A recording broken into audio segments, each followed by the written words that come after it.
California love.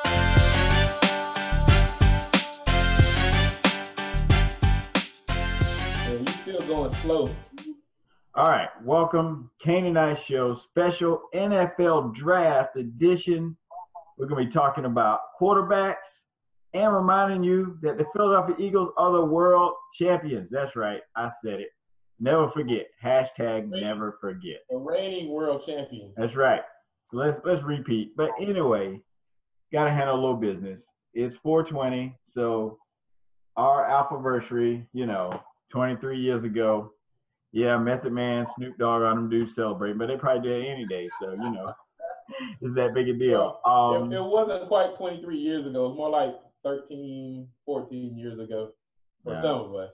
Yeah. Some of us look a little older. Some of that having a hard time accepting that. So. Well, I'm starting to question because I was going to say that, we ain't really into the smoking culture. So 420 for us isn't a big deal because of that. But you saying stuff like that has me a little curious as to what you've been doing. But anyway, got to give a shout out to a frat brother, Glass. Get well, brother. Stay strong. Take care of yourself. All right. We got to bring you back on the show. Big salute to our dudes, AA Sports down in the ATL, straight sports, no chaser. 100 episodes. Congratulations, fellas. Keep up the good work. And we're going to come to ATL this summer and just do a combined episode and blow everybody's minds, all right? And, of course, before we get to the draft, big news, the Eagles kick off the season against the Dirty Birds in Philadelphia. Dirty birds. So get ready to get flushed. Dirty birds. I know your brother's a Falcons fan, so so that'll be especially sweet for him as we raise that banner up to the heavens as the Eagles being Super Bowl champions. But you know what? I think the NFL is trolling the Falcons because they were so close and then blew that big lead, and they could have their own banner, and 1 year later they have to watch the Eagles raise the banner against the team that beat the Falcons. But anyway, let's get into it.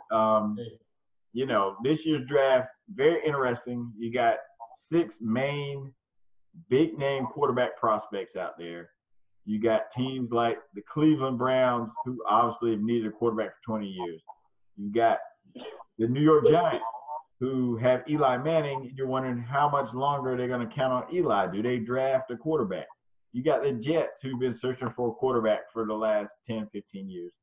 And they've been searching for a quarterback since Broadway Joe left. Yeah. Well, then you got the Browns picking at 4, right? So, and, rumor is that they may take a second quarterback, even though I think that's talk just to kind of get a trade. But, we'll see what happens. But anyway, and none of these quarterbacks are like the perfect kind of Andrew Luck or Peyton Manning kind of can't miss prospects, right? You got a lot of physical talent, but you got guys with some size issues like Mayfield, like Lamar Jackson. So let's run down the top quarterbacks right now. The guys we're going to talk about today: Sam Darnold, Baker Mayfield, Allen. Is it Josh Allen from Josh Allen from Wyoming. Wyoming, yeah. Josh Allen from Wyoming. Baker Mayfield from Oklahoma. Lamar Jackson from Louisville. And Josh Rosen from UCLA. And Mason Rudolph from Oklahoma State. All those guys have their own talents, I guess you'd say. Let's get started with Baker Mayfield. Heisman Trophy winner. Kind of controversial at times. Exciting player. A lot of people compare to Johnny Manziel, at least on the field, not off the field. Seems a little thicker and stronger than Johnny Manziel to me, but I could see some of the comparisons as far as playing style. I don't know. What do you think about when you think of Baker Mayfield? I mean, other than grabbing his crotch. Off the field, you think of running from the police and crotch grabbing. But to me, on the field, I've watched him several years now, and in some big games, and he always shows up in these big games. He's a big time playmaker. He does like to create a little bit, but that's where he's dangerous at as well. To me, his biggest attribute is his accuracy. He's out of these quarterbacks, he's probably the most accurate of all the quarterbacks this year. So me, I think his ceiling is high, and I think will kill him anymore. Thanks to Deshaun Watson and Drew Brees and for the quarterbacks Russell Wilson. These guys have made it okay that you don't have to have that prototypical size. Good point. Anymore. As long as you can get, like you said, the only thing that's really killing Baker Mayfield is the two things: the height, which most people aren't worried about, but that all-field thing that compares to Johnny Manziel. Do I think he's as bad as Johnny? I don't think he is, but especially off the field. On the field is no comparison. He's more accurate. He's got a stronger arm. He's a bigger winner. He's won everywhere he's went. So I don't think there's any question about his on-the-field prowess. To me, is what's he going to do after practice, and he's got all his free time now. So that's the biggest thing with Baker Mayfield, to me anyway. You probably doesn't play with the nose candy like Manziel. Hopefully not. But I'm interested to see where he goes. One thing I like about him is he seems to be able to adjust his arm, his release point, right? Like he doesn't have to always throw it from the shoulder the same way every time. He can kind of sidearm it sometimes. He can make some plays, make a window with, just where he's releasing the ball. So to me, that I think gives him a better chance of success because he can. Yeah, to me, he's adjust. Just a playmaker. I mean, he's a winner in the true sense. I mean, he's won big. I mean, they didn't win that over the last 2 years as far as quarterback rating in college. He's number one 2 years in a row. So the arm accuracy is there, the strength is there. He's a proven winner, and somehow he gets players motivated behind him. I mean, from what they've told me about the Oklahoma teammates, everybody believed in him, everybody followed him 100%. So the guy's a leader. It's just off the field, he can be a little knucklehead at times, and even on the field, with the crotch grabbing and when he planted the flag at Ohio State after he beat them. So, I kind of like he's a little bit. Yeah. But, I mean, off the field, he could be a loose cannon, but I don't think so. I think he's a little bit more into football than Johnny Manziel ever was. Yeah, I think he's gotten a lot of that stuff out of his system. I think, I think he realized what to do, what not to do at this next level. All right, what do you think about Sam Darnold? I think Sam should go number 1 to Cleveland, but it's Cleveland, so they'll probably do something boneheaded. To me, Sam Darnold is probably the most complete and the safest pick at quarterback if they're going to take one. Mm-hmm. Everybody execs are concerned about. Sam Darnold doesn't have any of those. He's just not, he's not clear-cut this year like a Peyton Manning or Andrew Luck or something like that. He's just not standing out. But, I mean, he's got the size. He's got the arm. He's got the intangibles. He won at USC on a very bad team. This year they didn't really have the talent that they had the previous year. So they had to lean on him a whole lot this year. But to me, he is the safest pick. And if the Browns are going to take a quarterback at number 1, no doubt, to me, it will be Sam Darnold for my team. Yeah. I mean, obviously, I love Penn State. Watching what he did to us in the Rose Bowl that year on that big comeback. Yes. And just some of the throws he made into tight coverage, seam pat. I mean, it just looked like NFL type stuff. He impressed me that day, and so I've sort of been following him ever since. I know sometimes said he gets a little confused, or not confused, but a little just not nonchalant about the pass rush and things like that. But that's where you have coaching and that type of thing at the NFL level will come in. And with the Browns having Tyrod Taylor, I imagine the plan is to let whoever they draft sit as long as possible, so he could learn a little more before going out there and getting exposed. So I think it could work out. I think that's definitely the plan, especially if they don't have the offensive line to protect him right now. They have got some nice skill around them, but if you can, like you said, that's why they brought Tyrod Taylor there, is to be that bridge to the next guy. And if they can let him sit for a year or two, that would be great. But I really think Sam Darnold, like you said, that pinned me something there. When he had some weapons around him, because you remember Juju Smith-Schuster was there at the time at USC, and he was one of his receivers then. See, last year he didn't have that previous year. He really showed us what he can do when you give him some weapons to work with. So if I'm Cleveland, for my money, yes, it's Darnold.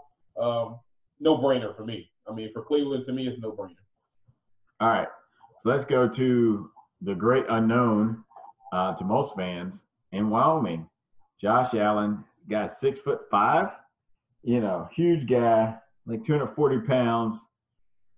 Supposedly has this ridiculous arm. He's saying even on the run, he can make throws that nobody we've seen in the last 15 years can make. But, he's playing at Wyoming. Obviously, the competition is not going to be Power 5. There's a reason he's at Wyoming. Is it something, how high would you draft a guy like that? Carson Wentz obviously went to a smaller school too. And this guy's, bigger, heavier, and supposedly has a stronger arm than Wentz, but obviously a lot of raw talent there. I think arm strength is pretty much you have to be able to get it there, but to me, arm strength is one of the categories that's overlooked. I mean, Jamarcus Russell can throw the ball a mile. Jeff George can throw the ball a mile, but we know how that turns out. I saw a story on him on ESPN. I think he was on E60, and they were talking about how he was doubted even coming out of high school. He had no D1 offers coming out of high school, so when he went to junior college, kind of proved himself. And then he sent out his highlight tape from junior college, and only 2 teams in the country offered him a scholarship out of junior college. Wow, so, that's crazy. Yeah, and then Wyoming's one of them, so he decided to go to Wyoming since they really wasn't known for football since the 70s, and prove himself. And he turns himself into a legitimate NFL top 10 prospect through hard work and dedication. To me, the biggest obstacles for him is definitely the competition level. It steps up. The next thing for me will be he's getting nicked for his completion rate at Wyoming. He's at Wyoming and only completed 56% of his passes. You're not playing against the elite of the lead at Wyoming. Right. Baker Mayfield, who was completing almost 70% of his passes in the Big 12. So, I mean, I think he's going to have a learning curve, but the physical tools are there. He can process information. He's got the arm. He's got the size. But he'll have to go to a team, and he's going to have some weapons around him, and a team with an offensive-minded coach that can get the most out of it. That's a good point. I'd like to see a guy like that not go too early in the draft, go later to a team where he can sit a little bit. Even if you went somewhere like San Diego, not San Diego, I guess LA now. Yeah. Sat behind Phillip Rivers for a couple of years or something. Because obviously there's something flawed in his delivery or mechanics for his completion percentage to be that low. And it might come down to just him being able to process the information, or maybe it's just the speed of the game. He can definitely handle it in college, but of course we know this is going to speed up in the NFL. So plus, I think a lot of times. But he's definitely not the most accurate passer. Baker Mayfield is by far the most accurate passer out of all these guys. But I think he has the weapons. He just needs to go to the right team, have the weapons around him to be able to do well. To me, he's probably fourth or fifth out of all of these quarterbacks to me. But I do think he's an NFL talent who could have some success based on where he goes. Yeah, I think and also I think sometimes when you have like this huge arm, especially like when you're playing at that level, you may rely too much on your athleticism or your arm and not so much on your mechanics, and coaches may just be so wild with you that you know, he's not really getting the proper coaching, which all that obviously would change the next level. All right, so next guy, let's get to let's talk about Mason Rudolph, man, who right here down the road from me from Rock Hill, South Carolina, went out to Oklahoma State, played. So I've been familiar with Mason since high school because went you know, high school right down the road from me. So I was putting up crazy numbers back then. Moved on to college to the same type of offense, put up crazy numbers. Big, strong kid, like 6'3", 6'4", you know, well over 200 pounds. Probably a little more statuesque than the other quarterbacks we're talking about. But, you know, still able to move a little bit. Throws a really nice deep ball. You know, how do you project Mason Rudolph to the next level? It's hard for me because Oklahoma State plays this offense where it's just kind of reminds you of the old days where that air raid style, or right, that run and shoot style. Yeah, so Texas Tech kind of offense. So it's kind of, to me,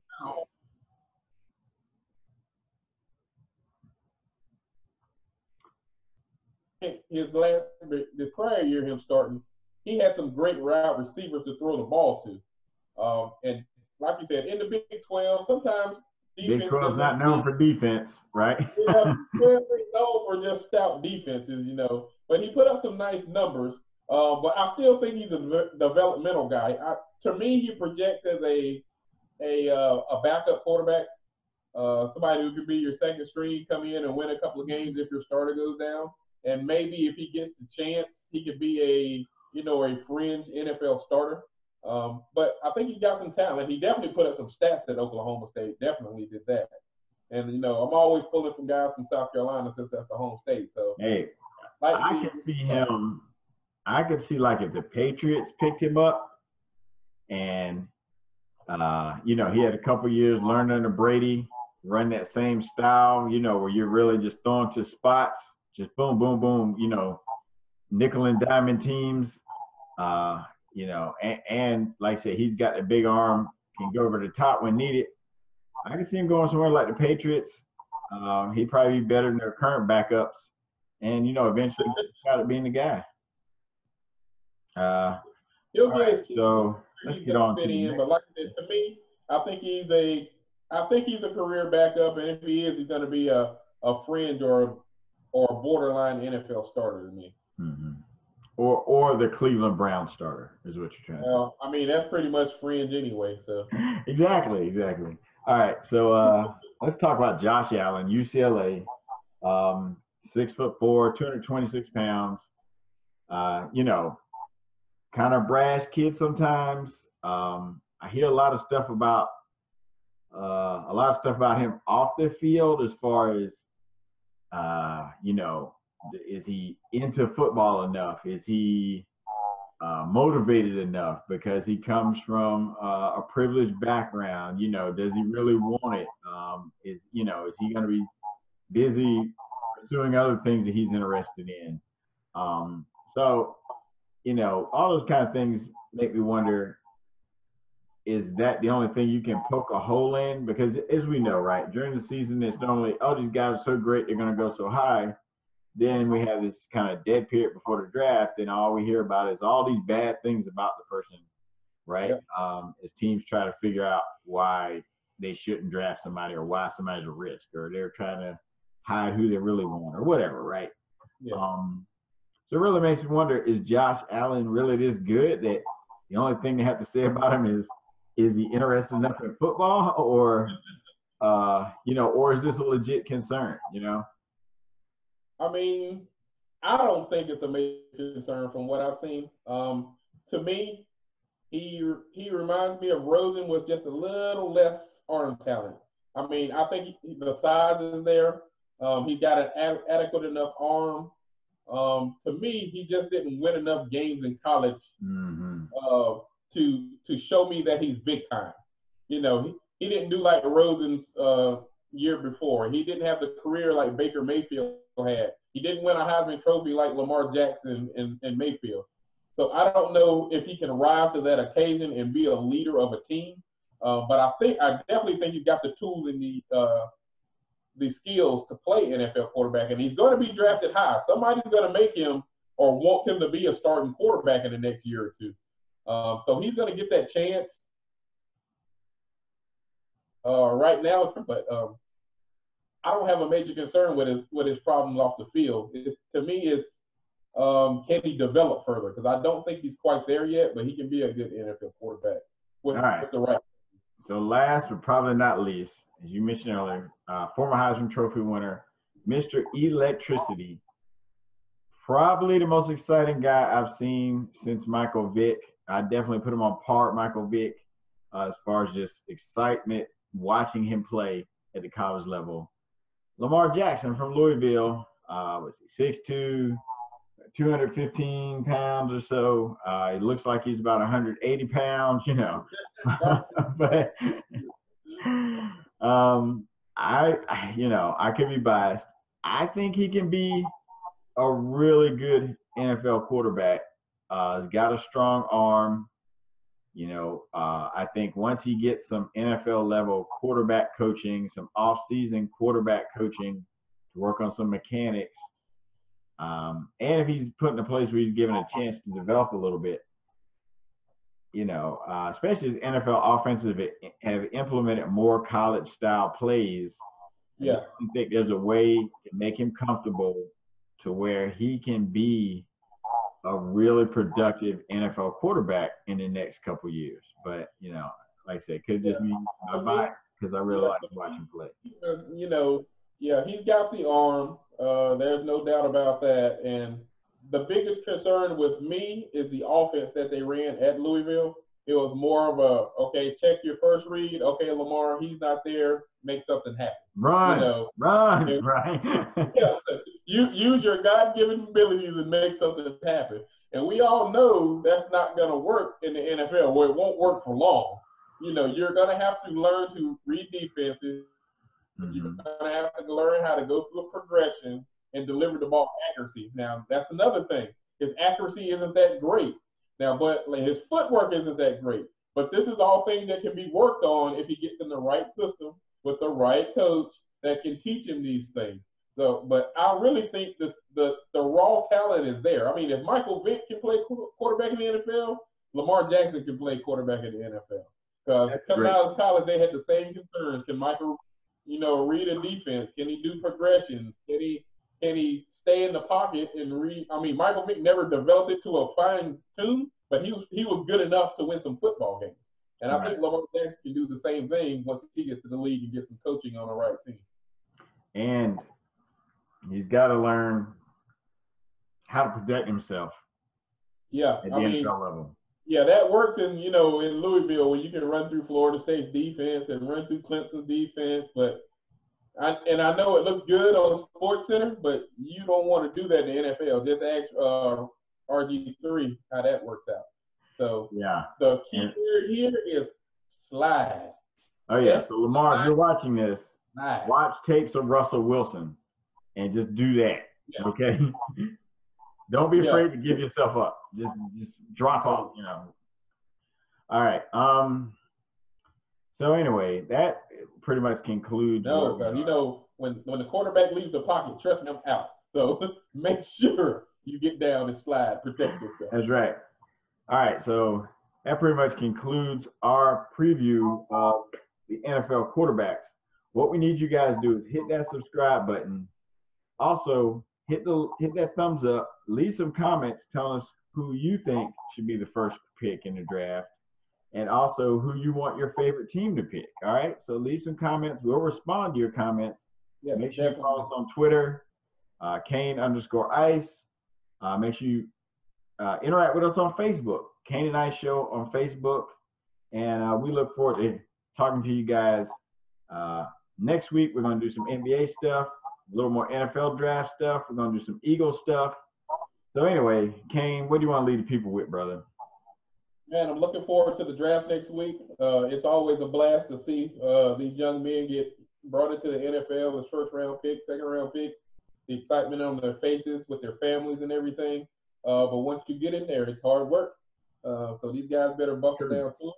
We all NFL draft, possible NFL draft picks, interesting endorsement deal. Holla at me. I got those Triple E T-shirts. We can, make magic, build this partnership, do this together. Triple E movement is on, baby. The tape is back. All right. So we're gonna switch that up. Like I said, hit that subscribe button, give us that thumbs up, leave some comments. Even if you disagree with us, tell us and tell us why. All right. So hey, we out. We're gonna holler at y'all next week. Make sure you stay tuned. And in the meantime, go back and watch some of our old episodes. All right. Peace. Rewatch the Super Bowl. Oh yeah, and never forget, Eagles are the Super Bowl champs.